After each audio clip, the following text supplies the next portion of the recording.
Super Mario 64 is one of those games that lots of people will go back to again and again and again.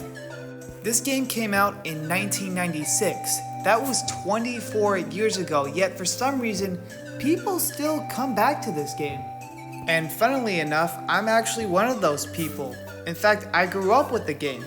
Though actually, I grew up with the game about a decade later, but realistically speaking, that should be a testament to how much staying power Super Mario 64 still has to this day.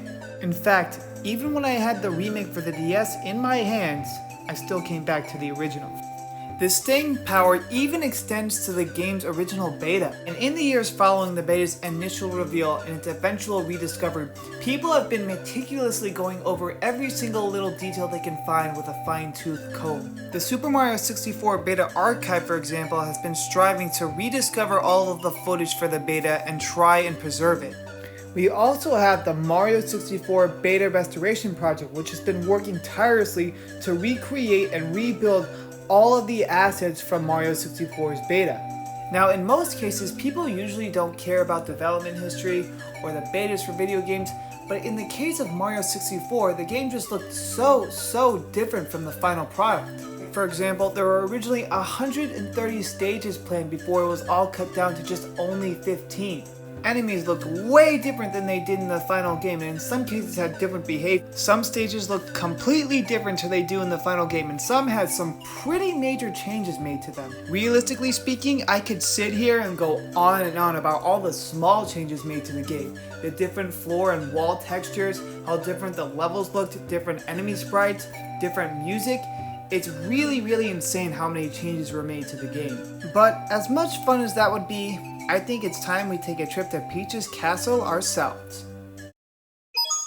It's me, Mario! Right away we started off really strong. Messing around with Mario's face and seeing it for the first time in 3D is still super charming right to this day.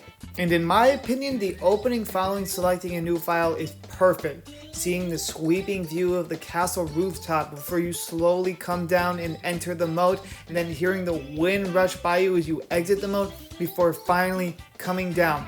You zoom in on this pipe, and then we finally get to see Mario, the man of the hour himself. In my opinion, this is the absolute best way you could have started off Mario's first 3D adventure. Being able to run around the courtyard and test his jumping, being able to test out his swimming, this is a great way to start off. Also, really have to talk about the way the inside of the castle is handled the first time you visit. All of the doors are locked, there's one singular toad, and the game just very slowly nudges you towards this one door that's open where you find this absolutely massive painting of Bob-ombs. And your only idea is to finally jump inside the painting, and that is when the game finally begins. Bob-omb Battlefield is the tutorial level of the game, and I think it serves that purpose really well. You have a really simplistic end goal. You have to reach the top of the mountain and finally face off against the King Bob-omb. Obviously, the boss fight against King Bob-omb is really simplistic. You just gotta grab him and throw him around 3 times, but it's also serving as a good indicator of what kind of challenges lie ahead. And of course, upon finally beating the King Bob-omb, you'll be greeted with this. Here we go! And in the next mission, you'll be challenged to complete a simple foot race with Koopa the Quick, which is rendered even more simplistic, almost trivial in fact, if you learn how to take this little shortcut right here, which cuts off more than half of the race. Remember kids, Mario says that cheating at stuff is okay. Okay, in all seriousness, I've said it before, but I'll say it again. I really do think Bob-omb Battlefield is a good tutorial level. It really helps break new players in. And once you're finished with Bob-omb Battlefield, you'll be able to take on the castle's secret stars and actually take on the rest of the courses in the game. Like Whomp's Fortress right here. It's a tiny bit more difficult than Bob-omb Battlefield and requires a bit more precise platforming, as the level assumes you have at least a basic understanding of how Mario moves. I do really like Whomp's Fortress because in my opinion it serves as a jumping off point for what you'd expect inside of the game, and also messing around with that owl is actually pretty fun. Big Boo's Haunt is another pretty interesting course, as it's almost literally a 3D version of the haunted house levels from Super Mario World.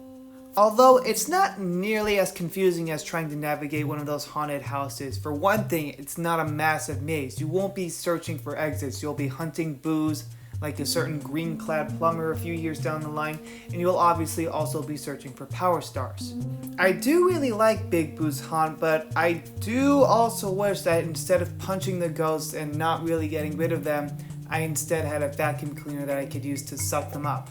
In terms of controls, Mario feels heavy, I want to say. That isn't to say that the controls aren't responsive, because that is far from the truth. The controls are still very responsive, and at the very least, the controls still feel kinda decent. The game does, however, suffer from a small number of little control oddities here and there.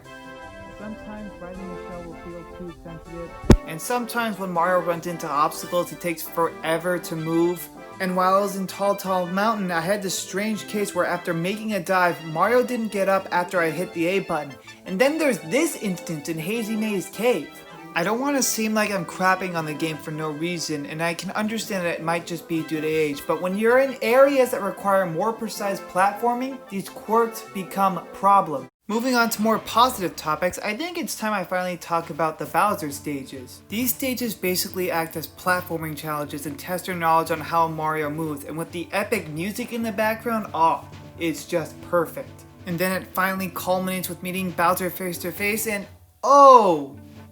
Bowser got fit. As I was saying, it all culminates with a really simplistic battle against Bowser where you'll grab him by the tail, hope your palm survives spinning the analog stick, and hope the camera cooperates with you, where you'll throw him into a bomb, and once that's done, you'll get yourself a giant key and you'll be able to finally move on to one of the next areas in the castle.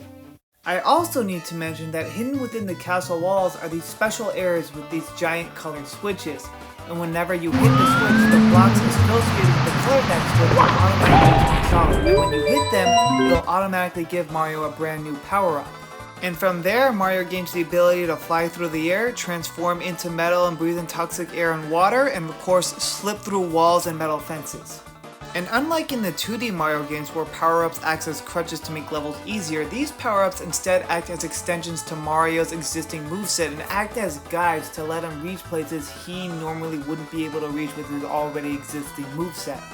Now unfortunately, in terms of graphical presentation, the game hasn't really aged that well. Now of course, obviously there were hardware and technical limitations back then, but guys, come on, even by 1996 standards, this really doesn't look the best.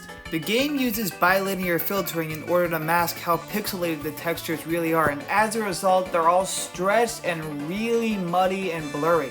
I mean, sure, it prevents texture warping that you would see in the early days of the PlayStation 1 and Sega Saturn, but as a trade-off, again, the textures look really muddy and blurry and very, very smeary, and they do not look the best. And unfortunately, this is especially prevalent once you reach Hazy Maze Cave, and guys, I understand, the game came out in 1996. It's 24 years old, but that's not really an excuse. A lot of these wall textures, in fact, all of the wall textures look like smeary oil paintings. They just look so blurry and muddy, and I know that the N64 is capable of so much more. And the final complaint I have to make is about the game's character models. I can sort of give Mario a pass because if you really squint, he sort of looks like his N64 era artwork, but only if you squint. Bowser, on the other hand, really does not have a good excuse. His artwork is present in the game, for Christ's sake. The poor guy looks like he either got stung by bees or put on some serious weight. And look, the only reason I give the game so much shit is because it's the cream of the crop. This game was single-handedly responsible for pushing the industry towards 3D gaming for the rest of time. And at the very least, the colors are very vibrant. They're bright and eye-popping, still standing the test of time even 24 years later, and really help to sell the whimsical nature of Mario's world. And of course, obviously, I need to talk about the music. Koji Kondo absolutely fucking nailed the soundtrack for the game. It is absolutely amazing, and honestly, it has some of my absolute favorite music tracks in all of the Mario series. The song you've been listening to all this time, Jolly Roger Bay, easily my favorite track from the entire OST of the game. And of course, I'm obligated to mention the fact that you don't get pulled out of the courses whenever you collect 100 coins, and yes, it's very confusing. It all comes together in the final Bowser level of the game, Bowser in the Sky. This is easily the longest and hardest level in the game, and the climb up can be absolutely brutal. You'll be expected to have a complete and proper understanding of Mario's moveset, his limitations, and be able to work with the less than optimal camera. The final stretch of the level will greet you with windmill platforms where you have to deal with huge gaps before finally being greeted with a bunch of huge gusts of wind before you finally enter the pipe, and it all culminates together with one final battle against Bowser set to some seriously epic music. The moody atmosphere for this boss fight is absolutely perfect, and the way Bowser is colored in the dark background of the sky just adds to that atmosphere. And this is a suitably challenging fight. I really mean that, by the way. This is probably the hardest fight in the game. This time around, Bowser has 3 brand new Fire Breath attacks, and on top of that, you have to throw him into the bombs 3 times. This time the fight isn't a one and done, and on the second throw, Bowser turns the arena into a much smaller arena, which not only ups the difficulty more, but really exacerbates the problem with the unworkable camera. But once you're able to actually fucking do it, oh man, it feels so good. Bowser caps out the fight by giving us one more evil speech. He leaves and leaves us this enormous star, and finally we're greeted with this.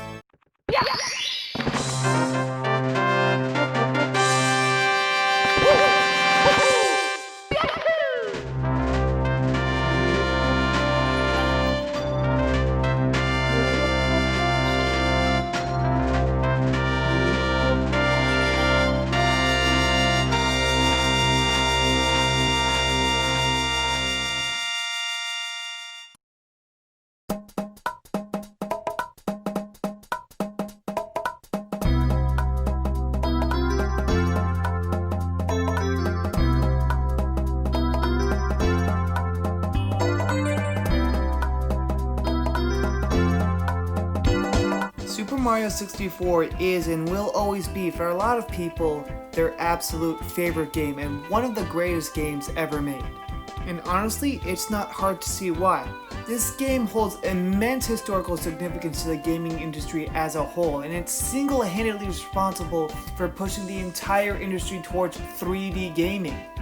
I mean, sure, there were other attempts to make 3D gaming an industry standard, but Mario 64 was responsible for laying the groundwork, a foundation, a blueprint for how 3D gaming could and should work. This game also showed that franchises that seem to only work in 2D could not only survive but thrive in 3D. Yes, in a lot of aspects this game has not aged well at all. The camera is very archaic and almost unworkable, and in most cases the game is completely and ultimately outshined by every other Mario game that has ever come out after it. The game's physics are extremely wonky and janky. The camera is almost unworkable to the point of almost being bad. But despite all of that, this game is absolutely timeless.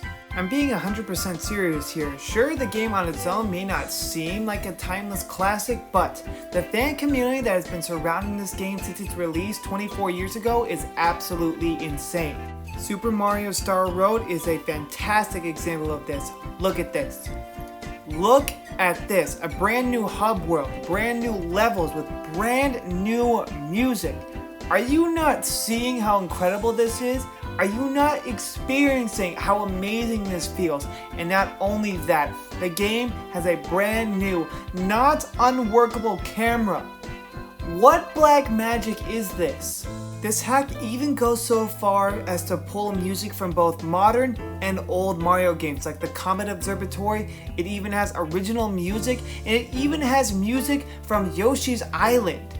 Yoshi's Island! And of course, I absolutely have to bring up K's Emmanuel. This man was able to completely recreate Super Mario Odyssey in Super Mario 64. He also recreated Super Mario 3D Land into Super Mario 64 Land. Are you not understanding how amazing this is? Are you not getting how incredible these feats are?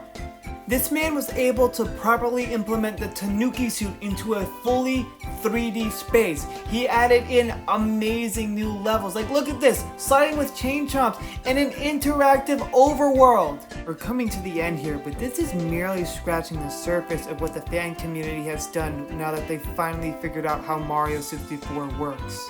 And obviously, I need to mention the 2020 Nintendo data leaks that happened recently. The reason I bring this up is because within those leaks, hackers and modders discovered and completely reconstructed Luigi's model. Morally questionable actions aside, this is just a testament to how creative and knowledgeable the modding and hacking community of Super Mario 64 is. People are actively working to re-implement Luigi back into Super Mario 64. So not only do we have amazingly creative hacks like Super Mario Last Impact, which implements a widescreen, or hacks like Super Mario 64 Sapphire with, again, brand new levels and themes, but we also have the re-implementation of Luigi. L is real 24 years and 1 month later. Overall, I 100% recommend this game and all of the mods and hacks I mentioned. This proves that this game's longevity will last throughout the ages, and that is truly a wonderful thing.